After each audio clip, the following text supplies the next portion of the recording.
قابل صد احترام حضرات شائقین و شائقات سچا پیغام، السلام علیکم ورحمۃ اللہ وبرکاتہ۔ آج کی محفل میراث النبی کے نورانی پروگرام میں آپ کا استقبال ہے۔ اہلا و سہلا مرحبا۔ ہم آپ تمام حضرات و مستورات کا خیر مقدم کرتے ہیں۔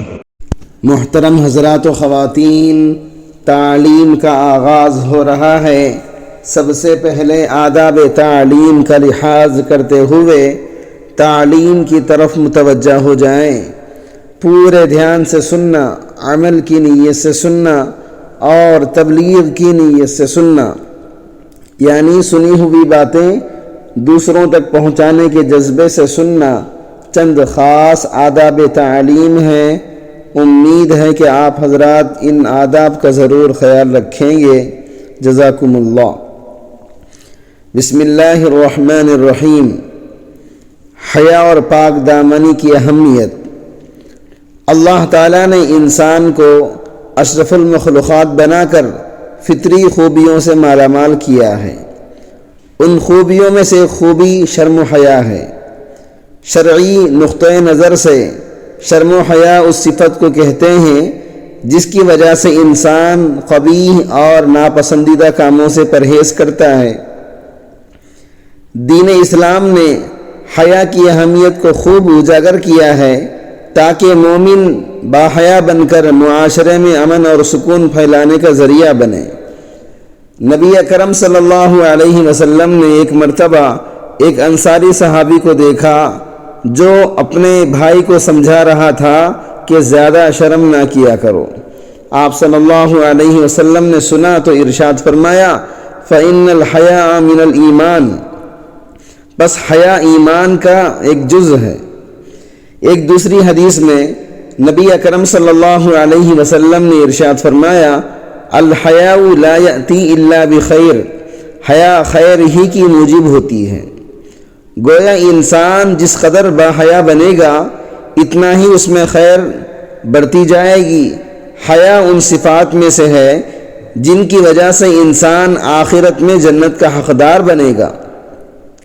نبی اکرم صلی اللہ علیہ وسلم نے ارشاد فرمایا، الحیاء من الایمان والایمان فی الجنہ والبذاء من الجفاء والجفاء فی النار۔ حیا ایمان کا حصہ ہے اور ایمان جنت میں جانے کا سبب ہے۔ بے حیائی جفا ہے اور جفا جہنم میں جانے کا سبب ہے۔ حیا کی وجہ سے انسان کے قول و فعل میں حسن و جمال پیدا ہو جاتا ہے، لہذا باحیا انسان مخلوق کی نظر میں بھی پرکشش بن جاتا ہے اور پروردگار عالم کے یہاں بھی مقبول ہو جاتا ہے۔ قرآن مجید سے بھی اس کا ثبوت ملتا ہے۔ حضرت شعیب علیہ السلام کی دختر نیک اختر جب حضرت موسیٰ علیہ السلام کو بلانے کے لیے آئی تو اس کی چال ڈھال میں بڑی شائستگی اور میانہ روی تھی۔ اللہ رب العزت کو یہ شرمیلا پن اتنا اچھا لگا کہ قرآن مجید میں اس کا تذکرہ فرمایا۔ ارشاد ربانی ہے، وَجَاءَتْهُ إِحْدَاهُمَا تَمْشِي عَلَى اسْتِحْيَاءٍ، اور وہ آئی ان کے پاس، ان میں سے ایک لڑکی شرماتی ہوئی۔ سوچنے کی بات ہے، جب باحیا انسان کی رفتار اور گفتار اللہ تعالیٰ کو اتنی پسند ہے تو اس کا کردار کتنا مقبول اور محبوب ہوگا۔ لہذا جو شخص حیا جیسی نعمت سے محروم ہو جاتا ہے وہ حقیقت میں محروم القسمت بن جاتا ہے۔ ایسے انسان سے خیر کی توقع رکھنا بھی فضول ہے۔ نبی علیہ السلام نے ارشاد فرمایا، اذا لم تستحی فاصنع ما شئت، جب شرم نہ رہے تو پھر جو چاہے کر لے۔ اس سے معلوم ہوا کہ بے حیا انسان کسی ضابطۂ اخلاق کا پابند نہیں ہوتا، اس کی زندگی شتر بے مہار کی مانند ہوتی ہے۔ حیا ہی وہ صفت ہے جس کی وجہ سے انسان پاکیزگی اور پاک دامنی کی زندگی گزارتا ہے، بلکہ یوں کہنا چاہیے کہ حیا اور پاک دامنی لازم اور ملزوم ہیں۔ پاک دامنی قرآن مجید کی نظر میں ارشاد باری تعالی ہے، والحافظین فروجهم والحافظات والذاکرین اللہ کثیرا والذاکرات اعد اللہ لهم مغفرۃ واجرا عظیما،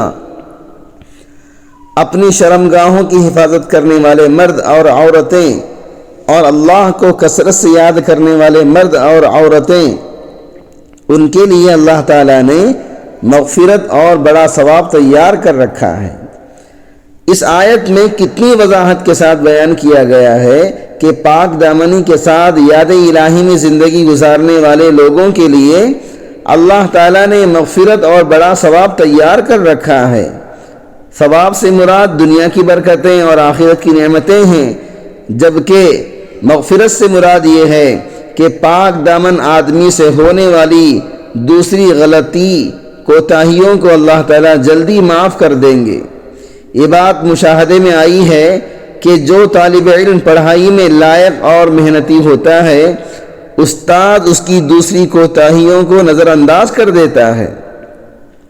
اجر کے ساتھ عظیم کا لفظ نشاندہی کر رہا ہے کہ پاک دامنی پر ملنے والا انعام عام معمول سے زیادہ ہوتا ہے۔